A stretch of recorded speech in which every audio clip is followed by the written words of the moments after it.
Hey, Mike with Nerd Problems Gaming here, and welcome to Nerd Problems Gaming, the channel where we go through the good and bad of everything nerdy to make sure you spend your time on the best of the best. In today's video, I'll be doing a review of Ready Player One, the movie, so stay tuned.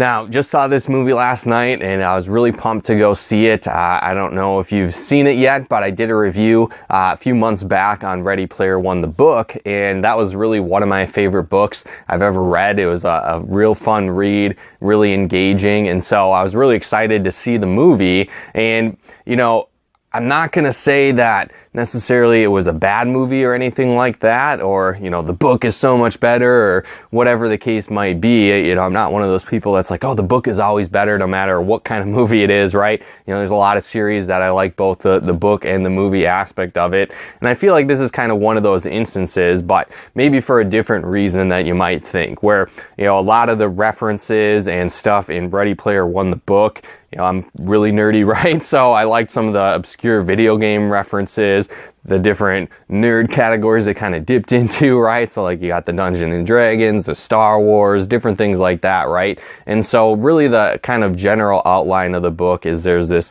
oasis, which is a big virtual reality world that basically everybody taps into, and the founder of the oasis, the creator, you know, multi-billionaire, trillionaire, right? And so what he does is he ends up dying and leaving his fortune to whoever can figure out these secret keys, this code, find the Easter egg that he's hidden within this massive oasis. And so that's really the premise of the story. You know, there's a bad corporation group, the IOI, that's trying to take over basically the world and get control of this Easter egg, and they've got like unlimited funds, resources to be able to do it, but they're kind of shady and they don't go about it very good. Well, then there's another group, the Gunters, that are trying to win the game. They're, you know, gamers. They try and do it the right way, right, and find this Easter egg. And so again, you know, throughout it, there's all kinds of different nerd pop culture references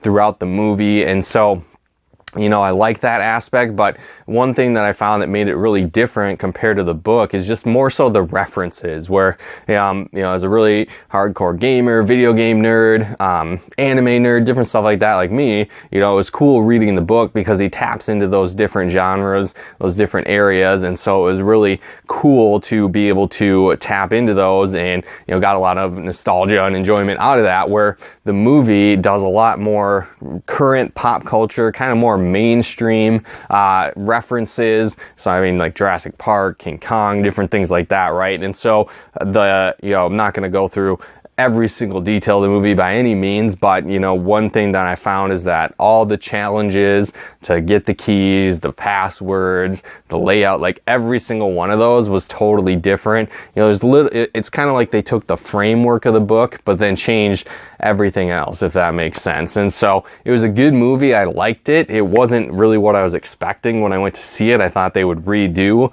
a lot of the different codes, the keys, the finding the different areas, like they did in the book. But again, it was a good movie, and it was cool seeing those visual effects, kind of their take on the world, a take on the oasis. But again, the storyline I felt was the same framework, but a lot different, almost like an alternate universe, an alternate reality of the book Ready Player One. And so while I did like the book probably more, just because I liked the more nerdy references and the areas that they went to in the book versus maybe the movie, where they were kind of more mainstream things that people have heard of. I feel like the passwords or like the codes or, you know, the mystery behind finding the keys was a lot more in depth and, you know, more of a challenge compared to those in the movie that you see. So again, it's not like it was bad. I liked the movie. It was just a lot different than the book. So I feel like, you know, if you like the book,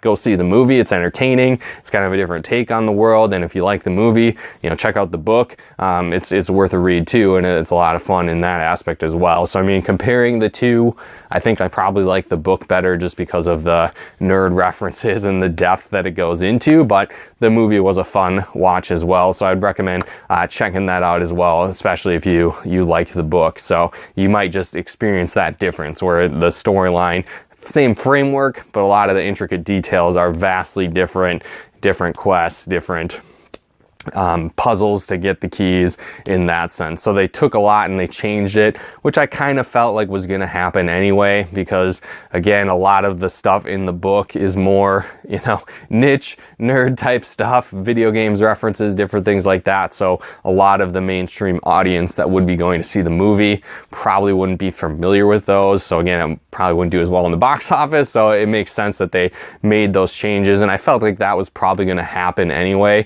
And then it did, so I wasn't really surprised by that aspect of it. But it's still fun seeing those other references, still kind of nerdy type stuff, just maybe not to the level that the book had. But again, it was a fun time, worth a watch, so I'd recommend checking it out if you haven't yet. It's a fun watch, and then also check out the book, and then you can check out the book review I did as well, if you haven't done that too, here on this channel as well. But again, let me know in the comments, did you like this movie? Which one did you like? Do you like the book? Do you like the movie better? What was your favorite part of the movie? What was your favorite part of the book? Let me know in the comments below this video. I'd love to chat about it with you.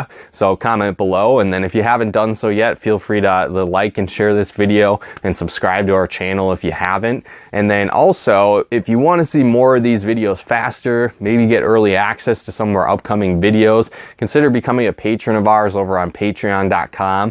You can actually do that over at patreon.com/nerdproblemsgaming.